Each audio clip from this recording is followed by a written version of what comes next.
ప్రభువైన యేసుక్రీస్తు నామములో ఈ ఉదయకాల సమయంలో మీ అందరికీ వందనాలండి.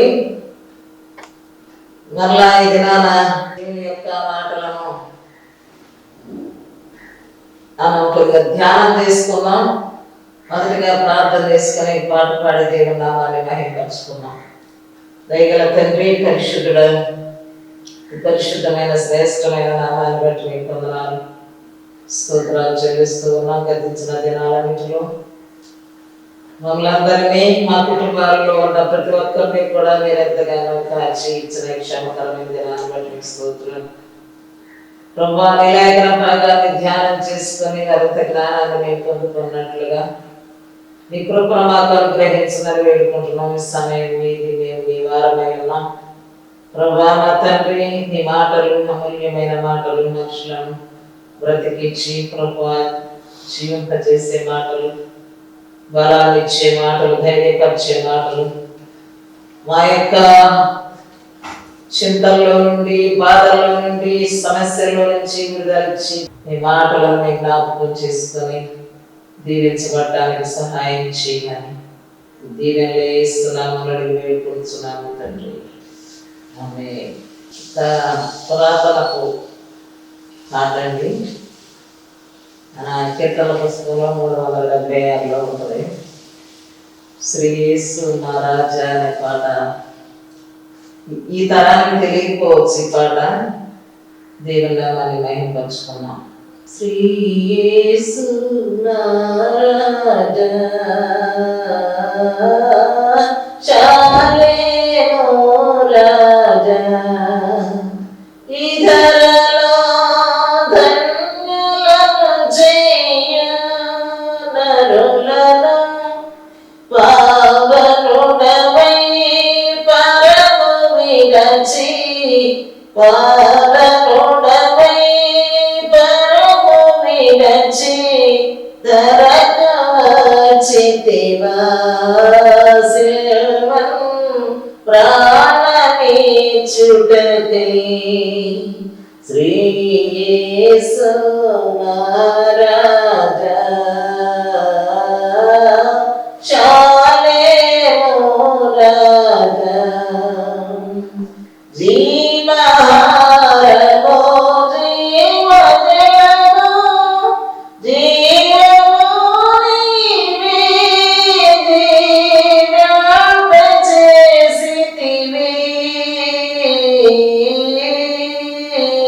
నీవుగాక వేరే మాకు, నీవుగాక వేరే మాకు దారి లేదయ్యా, పరమా దారి నీవయ్యా. శ్రీ యేసు మా రాజా చాలేమో రాజా,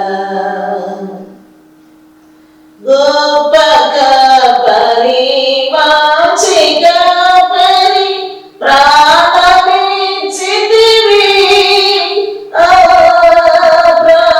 ప్రధాన కాపరివి, నీవుగాక వేరే మాకు, నీవుగాక వేరే మాకు దారి లేదయ్యా, పరమా దారి నీవయ్యా.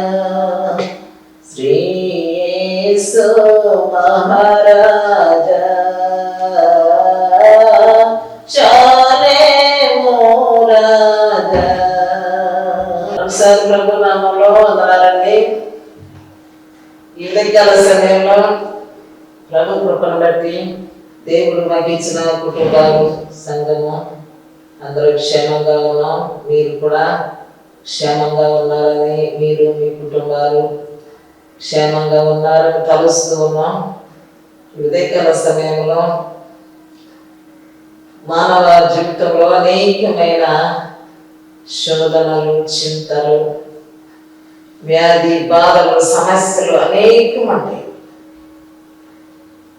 ఈ మార్చి ఏప్రిల్ నెల మొదలైందంటే కుటుంబాల్లో ఉన్న యవనస్తులైన పిల్లలు మరి 10వ తరగతి ఎగ్జామ్ రాసి ఫెయిల్ అయ్యి, ఇంటర్ రాసి ఫెయిల్ అయ్యి, పాస్ అయ్యి, ఫెయిల్ అవుతూ పాస్ అవుతూ అనేక రకాల సమస్యలు, ఇబ్బందులు. కొంతమంది మంచి ర్యాంకులు సంపాదించి సంతోషంగా ఉన్నవారు కూడా ఉన్నారు. అయితే ఎప్పుడు కూడా ఈ బాధ, చింత అనేటువంటిది 2 రకాలుగా మనం గమనిస్తూ ఉంటాం. ఒకటి ఈ భౌతిక సంబంధమైన చింత. అదే లాగా ఉంటుందంటే కరువు, ఇరుకు, ఆర్థిక ఇబ్బందులు, అనారోగ్య పరిస్థితులు. ఆ విషయంలో అనేక రకాలుగా తిండి లేక, వస్త్రాలు లేక చింతించేవారు కొందరు. కొంతమంది అయితే ఆత్మ సంబంధమైన చింత, అది అరుదుగా కనపడే క్రైస్తవులు ప్రజలు ఉంటారు. అంటే ఆత్మలను కూర్చిన చింత, సువార్తను కూర్చిన చింత, సంఘములను కూర్చిన చింత, రక్షణ పొందని వారిని కూర్చిన చింత. ఇది ఒక నమ్మకమైన యథార్థమైన క్రైస్తవులు మాత్రమే ఉన్నది. ఈ వస్త్రాలు, తిండి, ఆర్థిక ఇబ్బందులు, వ్యాధి బాధలు ఎక్కువ మందిలో అనేకుల్లో మనం చూడగలుగుతూ ఉంటాం. అయితే పరిశుద్ధ గ్రంథం ఏమి సెలవిస్తుంది అనే విషయాన్ని మనం జ్ఞాపకం చేసుకున్నట్లయితే ఒక బలమైనటువంటి వచనాన్ని పరిశుద్ధ లేఖనం తెలియజేస్తా ఉంది. మత్తయి సువార్త 6వ అధ్యాయం 31వ వచనం మనందరికీ తెలుసు. ఇది అనేక సార్లు మనం చదువుతాం, కానీ అంతగా పట్టించుకోం. అనేక సార్లు మనకి గుర్తొస్తా ఉంటది, కానీ చింతించకుండా ఉన్నాం. అనేక సార్లు మనం ఏమీ ఆలోచించొద్దు అనుకుంటాం, కానీ ఆలోచించకుండా ఉండలేదు.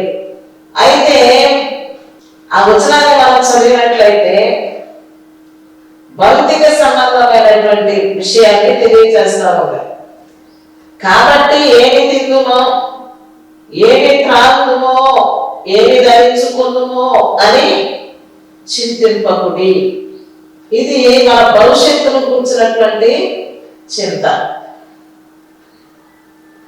దేవుడు మనకిచ్చిన జ్ఞానాన్ని, సమయాన్ని, దేవుడు మనకిచ్చినటువంటి ఒక మంచి దీవెనదాయకమైన జీవితాన్ని ఒక ఉద్యోగంతోనో, ఒక చేతి పనితోనో, ఒక వ్యాపారంతోనో మనం ప్రారంభించినప్పుడు ఏ పని లేని సోమరికైతే ఆకలి ఉంటుంది, చింత ఉంటుంది. అది బయట నుంచి తెలియజేస్తుంది, మనం కూడా చూస్తాం.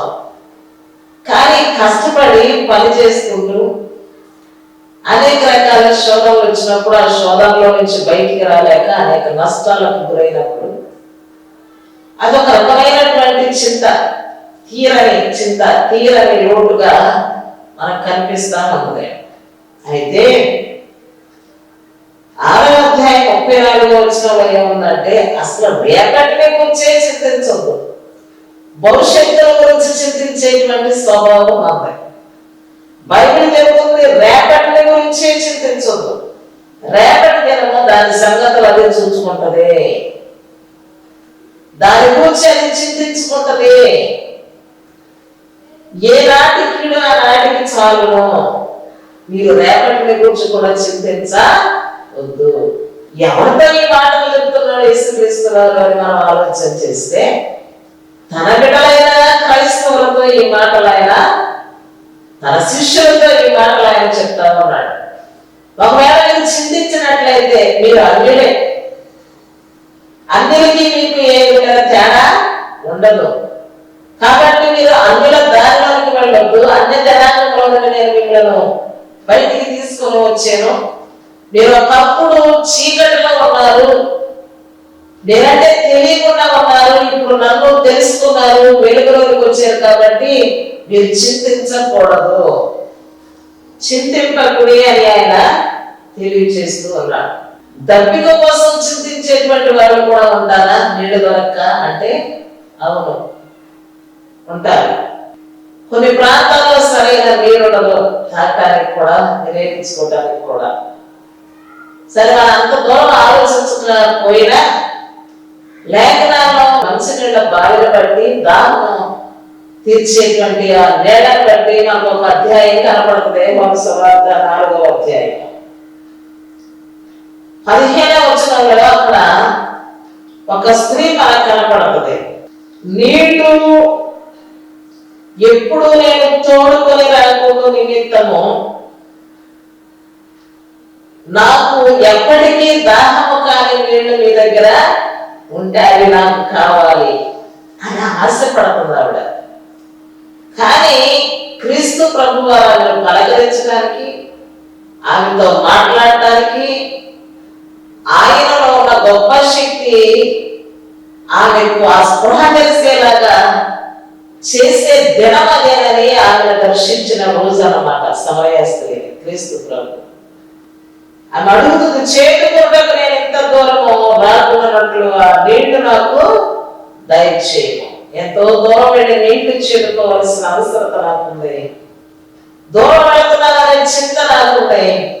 కానీ ఈ చింత నుంచి నాకు విడుదలిచ్చి మరి నా దప్పిక తీరిస్తే బాగుంటదయ్యా అని చెప్పి ఆమె యేసుక్రీస్తు వారిని అడిగింది. మనం చాలాసార్లు అనుకుంటాం అడగగానే ఆయన చేస్తే బాగుండు అని. నిన్ను ప్రేమించిన దేవుడు నువ్వు అడగకపోతే ఇస్తానని చెప్పాడు. కానీ ఇక్కడ అడిగేటువంటి విధానంలో మనం ఆయనకి అంగీకారంగా అడగవలసిన వారమై ఉన్నాం. ఒకటి తర్వాత ఈ సమరయ స్త్రీ అడిగినటువంటి తీరులో యేసుక్రీస్తు వారు ఒక షరతును కోరుకున్నాడు. ఇంత దూరం రాకుండా ఉండే నీళ్లు నేనైతే ఇస్తాను, కానీ నువ్వు వెళ్ళి నీ పెనిమిటిని పిలుచుకొని రా. ఎందుకు ఈ ప్రశ్న ఆమెతో? నువ్వు వెళ్ళి నీ పెనిమిటిని తీసుకొని రా, ఇక్కడ రమ్మని చెప్పాడు ఆయన. ఏ నీళ్లు త్రాగినా మరణాలు తప్పికొంటావు, కానీ నేనిచ్చే నీళ్లు తాగితే మాత్రం నువ్వెన్నడూ దప్పిక కాబట్టి వెళ్ళి నీ పెనిమిటిని పిలుచుకునేదా. పెనిమిటి అనే పదాలు బయట వినపట్ల పెద్దవాళ్ళకు తెలుసు, నాకన్నా ఇంకా పెద్ద వయసు వాళ్ళకి తెలుసు ఆ పదం. ఈ కాలం మనుషులకి ఈ పదం యొక్క అర్థమే తెలియదు. ఈ పదాలు అసలు వాడుకలో లేవు ఇప్పుడు. కానీ యేసుక్రీస్తు వారి మధ్య ఈ సమరయ స్త్రీ మధ్య ఈ సంభాషణ పరిశుద్ధ గ్రంథంలో మనం చదువుకోవడం చూస్తున్నాం. నేనిచ్చు నీళ్లు నిత్యశోభకై మరి ఊరడి నీటి ముగ్గగా ఉండును అని ఆమెతో చెప్పాను. జీవాన్నిచ్చేటువంటి దప్పిక కొనటువంటిది, ఎల్లప్పుడూ తృప్తిగా దప్పిక తీర్చబడేటువంటి నీళ్లు దేవుని మాటల్లో ఉంది. దేవుడు ఇవ్వగలడు, తృప్తిపరచగలడు, దప్పిక తీర్చగలడు, ఆయన ఏదైనా చేయగలడు. సమరయ స్త్రీ యొక్క సమస్యకు అక్కడ ఇక ఫుల్ స్టాప్ పెట్టే సమయం వచ్చేసింది. ఆమె జీవితంలో గొప్ప మార్పు సంతరించుకునేటువంటి సమయం వచ్చేసింది. ఆమె యేసయ్యతో మాట్లాడుతూ ఉండగా ఆయన మాటలు ఈమెను ఆకర్షించలే. ఆయన ముఖాన్ని చూస్తూ ఉన్నప్పుడు ఆయన మాటల్లో ఉన్నటువంటి ఆ గొప్పతనాన్ని, ఆ అద్భుతాన్ని చూస్తూ ఉన్నప్పుడు ఈమె యొక్క జీవితం అంతా ఆమె ముందు కనపడతా ఉంది. ఆమె గ్రహించింది, నేను చేసినవన్నీ నాతో చెప్పిన మెస్సీయను నేను కనుగొన్నాను, మీరు కూడా వచ్చి చూడండి. ఎవరెళ్ళమన్నారండి?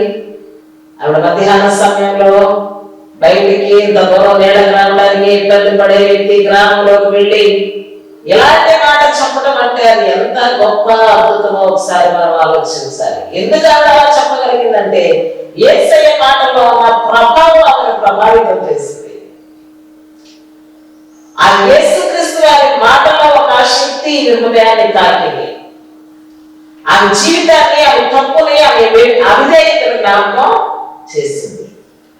జ్ఞాపకం రాగానే గ్రహించింది, పశ్చాత్తాపడింది, నిజమే అనుకుంది, కనుక ఆమె క్షమించబడింది, దప్పిక తీర్చబడింది. ఇంకా ఎన్ని ఆర్థికపరమైన తృప్తి లేని, దప్పిక తీరని పరిస్థితుల మధ్య ఉన్నా కూడా ఇక ఆటి విషయమే ఆమె చింతించదు. గొప్ప అద్భుతాన్ని ఆమె జీవితంలో చూసింది కనుక చింత అనేది ఆమె జీవితంలోనికి రాదు. ఒకవేళ వచ్చిన చింతలో కూడా యేసు చెంత చేరేటువంటి ఒక గొప్ప ధైర్యం అన్నమాట. ఎవరు చెంత చేరాలండి? చింతలో యేసు చెంత చేరాలి.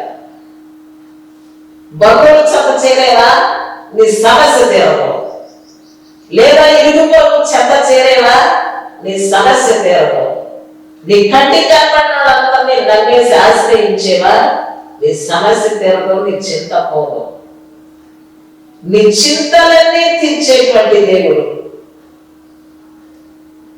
నిన్ను ఆయన రొమ్ముగా ఆడించుకొని ఆదరించేటువంటి దేవుడు యేసుక్రీస్తు వారు ఒక్కరు మాత్రమే. ఒకవేళ బంధువులు, స్నేహితులు, మరొకరు నీ చింతలో కొంచెం సేపు నీ కన్నీళ్లు చూసినా అది శాశ్వతం కాదు. మన దేవుడు మాట్లాడుతున్న శాశ్వతమైన కృపతో నేను ప్రేమిస్తున్నాను, కృప చూపుతున్నాను. ఆయన ప్రేమ శాశ్వతం. ఆయన చింతను తీసివేసేటువంటి దేవుడిగా శాశ్వతంగా మాకు దొరికాడు ఆయన. అటు దేవుడి మనం అశ్రద్ధగా చూడకూడదు, అనాలోచనగా ఆయన మాటలు వినకూడదు, ఆయనను హీనంగా సింపుల్ గా మనం ఆలోచించకూడదు. ఆయన ఉన్నతంగా ఆలోచించాలి, ఆయన గరుడుగా ఆలోచించాలి. ఆయన గొప్ప దేవుడు, గొప్పగా ఆలోచించి అంగీకరించాలి. ఆయన సమయస్త్రీ జీవితంలో ఎంత గొప్ప తృప్తి, ఎన్నడూ దప్పిక పడని స్థితిని ఆవిడ ఎలా సంపాదించిందంటే యేసుక్రీస్తు యొక్క మాటల మీద లక్ష్యం వచ్చింది. మొట్టమొదటి అనుకుంది మీరు వేరు, మేము వేరు, మీకు మాకు సాంగత్యం లేదు. ఎన్నో భేదాభిప్రాయాలు ఉన్నాయి ఆమె హృదయంలో.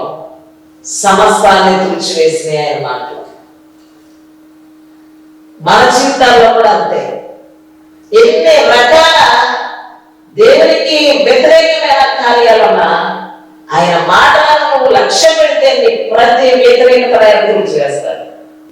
ఎంత గొప్ప దేవుడు మనకు సమీపంలో ఉన్నాడు గ్రహిస్తే. మరొక విషయాన్ని ఆలోచిద్దాం. అపోస్తల కార్యములు 17వ అధ్యాయము 25వ వచనంలో ఆయనకి ఏ పక్షపాతము లేకుండా, భేదము లేకుండా అందరికి ఆయన జీవమును, ఊపిరిని, సమస్తము దయచేయువాడు కనుక ఆయనకు ఏదైనా కొదువ ఉన్నట్టు మనుషుల చేతులతో సేవించబడడు. ఏ భేదము లేకుండా సమస్తమైన ప్రజలకు ఆయన జీవాన్ని, ఆయన ఊపిరిని, సమస్తమును దయచేస్తున్న దేవుడు ఆయన పేరు. ఎంత ఉన్నతమైన పేరండి. సమస్తాన్ని ఇచ్చేవారు ఎవరైనా ఉన్నారా? ఎవరు లేరు. రోమపత్రిక 8:28 వచనంలో కూడా ఉంది, దేవుని ప్రేమించే వారికి అనగా ఆయన సంకల్పం చొప్పున పిలువబడిన వారికి మేలు కలుగుటకే సమస్తమును సమకూడి జరుగుతున్నదని ఎరుగుదుము. ఈ సమస్తము అనే మాటలో ఇది ఏది బయట లేదు, కానీ అన్ని ఇందులోనే ఉన్నాయి. మనం నమ్మితే ఈ సమస్తం అనే మాటలోనే ఉన్నాయి. దేవుని ప్రేమించడం అంటే ఆయన ఆజ్ఞలను కైకొనుట, ఆయన చెప్పు మాటల ప్రకారం జీవించుట. ఆయన చాలాసార్లు మన గురించి చింతపడతా ఉన్నాడు. ఎందుకంటే నేను చెప్పు మాటల ప్రకారం చేయక నాకు ప్రభువా ప్రభువా అని పిలుచుట ఎందుకు? నన్ను ప్రేమించడం అంటే నా ఆజ్ఞలు కైకొనటం, నన్ను ప్రేమించడం అంటే నేను చెప్పు మాటల ప్రకారం జీవించడం. ఈ రెండు కావాలి. కాబట్టి ఏది మనకు కొదువు లేకుండా ఆయన సమస్తలో మనకు అనుగ్రహించి మనల్ని సంరక్షిస్తున్న రక్షణకర్త ఆయన. అలాగనే చాలా సార్లు నోటి మాట అనడానికి భయం, చింత. ఏం మాట్లాడాలా ఇక్కడ, ఎవరి మధ్య మాట్లాడితే ఎలా ఉంటుందో, ఏం జరుగుతుందో, అది భయమే, అది చింతే. ఆనాటి శిష్యులు ఆ తీరు మనం చూసాం.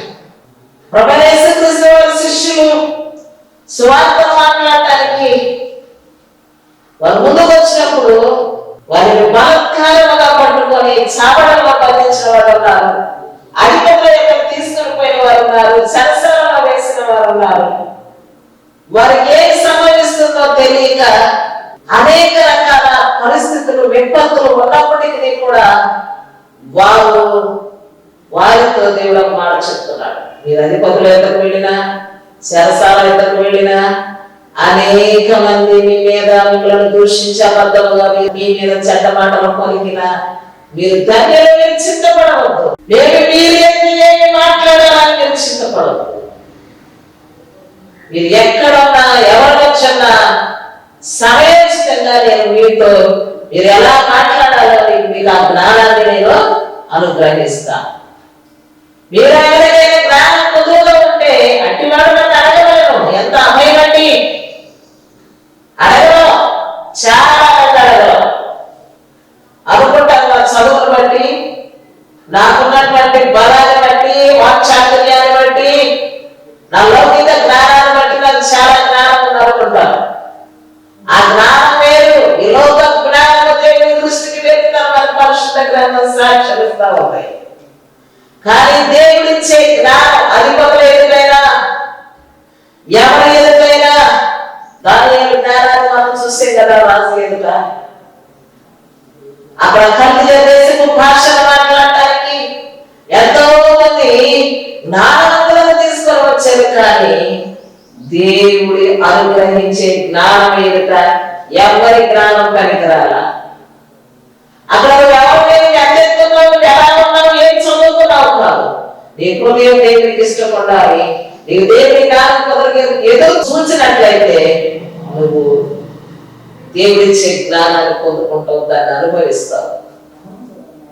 అలాగే నా శిష్యులు పొందుకున్నారు. వారు విద్య లేని, పాపం లేనప్పటికీ కూడా దేవుని జ్ఞానాన్ని వారు అనుభవించారు. తర్వాత చాలా మంది జీవితాల్లో అయ్యో నేను ఒంటరిగా ఉన్నానే అనే చింతపడుతూనే ఉంటారు. అయ్యో నేను ఒంటరిని, అయ్యో నేను ఒంటరిని.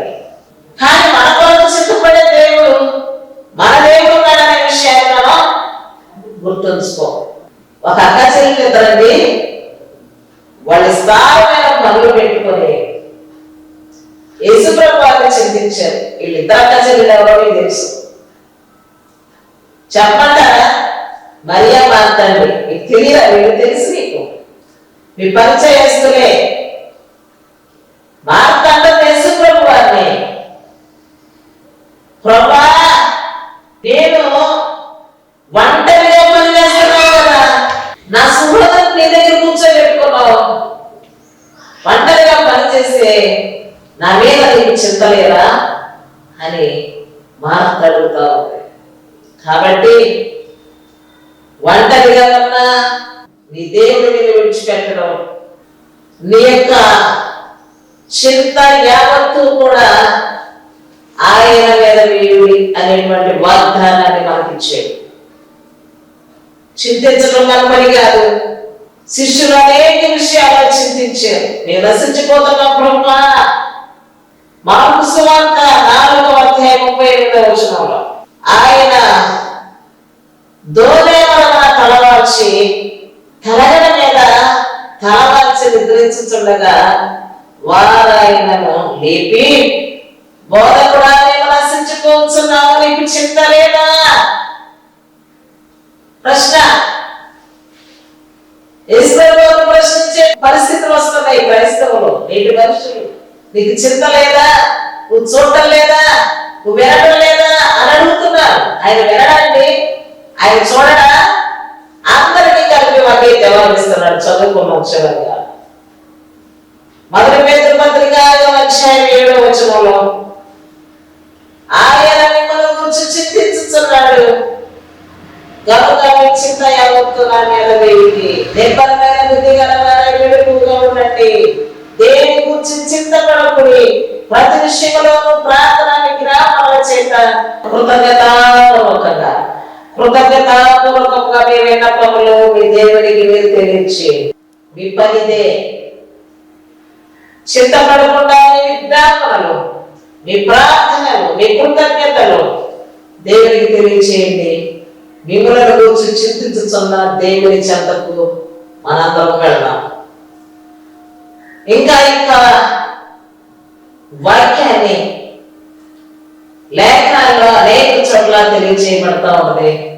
అనుదిన పరిశుద్ధ గ్రంథాన్ని చదవండి. మీరు చింతపడద్దు, మీ చింత యావత్తు ఆయన మీద వేసి సంతోషంగా ఉండండి. చింతలు తీర్చేటువంటి యేసు చెంతకరంగాని ప్రేమపూర్వకంగా మిమ్మల్ని ఆహ్వానిస్తూ ఉన్నాను. చిన్న ప్రార్థన.